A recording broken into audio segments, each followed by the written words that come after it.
I spent a long time in my career working towards that moment and getting back to touring, because I always felt like the most authentic thing we did as a band, and it was always really important to me.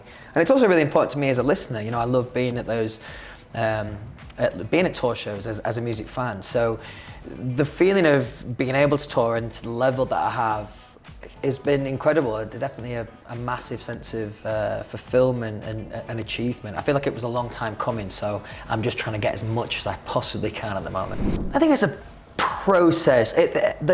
Me around 2014, 2015, around that time, it's funny because I feel like where I was then is where I am now, but I was there for One Direction. I felt really accomplished, and I really understood my role within the band. I was really confident in everything I was doing for the band.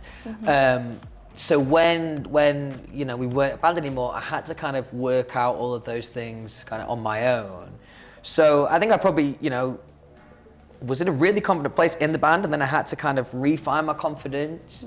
But I wouldn't say it was really until releasing this record and actually touring this record and watching the album come to life that I actually genuinely believe, you know, that I deserve to do this, and also my fans deserve it, you know. More importantly, the level of support that I've had now for a long time, least I could do is come here and play a good show, eh?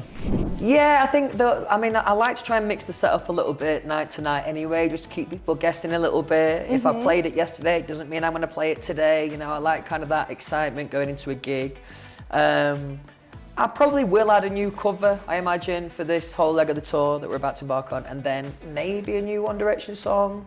But you have to wait and see. The One Direction ones, honestly, are just, well, there's two things. I have like certain songs that I like more than others in the One Direction stuff.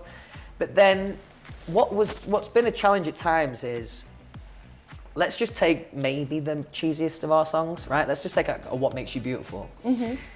You kind of have to do that as it was. I couldn't reinvent that and make it cool. I don't really think it exists in a cool realm, a song like that. You know, it's a slightly different thing. It's a more fun. Like in your style right now. Yeah, so there's definitely a process of taking the One Direction songs and then thinking, which of those can I kind of imagine in my set? And that's where things like we do a cover of Night Changes, which is a little bit more up-tempo than the original. Yeah. And I like that. It feels like that you can feel the evolution and the growth of, this is where I was in the band, this is where I am today. They just happen to be the same song. I like that kind of communication, you know. Yeah, it's definitely something I've been aware of. I think there's a little bit of untapped potential in that record because we never really toured it, and I love those songs as well, you know. So I think it just kind of helps tie together that was then, this is now. Yeah, this becomes a slightly different question, you see. I've got singers that I love. I just think, I'm not sure I could write a song for them. Like, it's quite different. Quite a few times. I don't know why. And we haven't made it happen yet, but I really, really have the urge to write with, or for, or both, for Liam Payne. And honestly, because we spent a lot of time working together, and most of the songs I wrote in the band, I wrote with Liam, and we built up a really good partnership like that.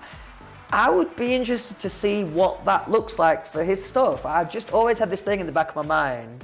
I mean, maybe he wouldn't have me, I don't know, but I've just always had this thing. I think it would be kind of nice. I would like to hear, if I imagine what song I would like to write with him, I would like to write something kind of emotive and honest. Something in that realm. What I wanted to do before I was confident enough to do my own solo stuff, I would love to actually, because there is a pressure with making your own stuff. It's just, because I write in quite an autobiographical way, I actually struggle to imagine what it would be like writing for someone else. I think I would have to write from personal experience, and then hopefully someone else would kind of have some kind of relationship with that, and then that would maybe make sense.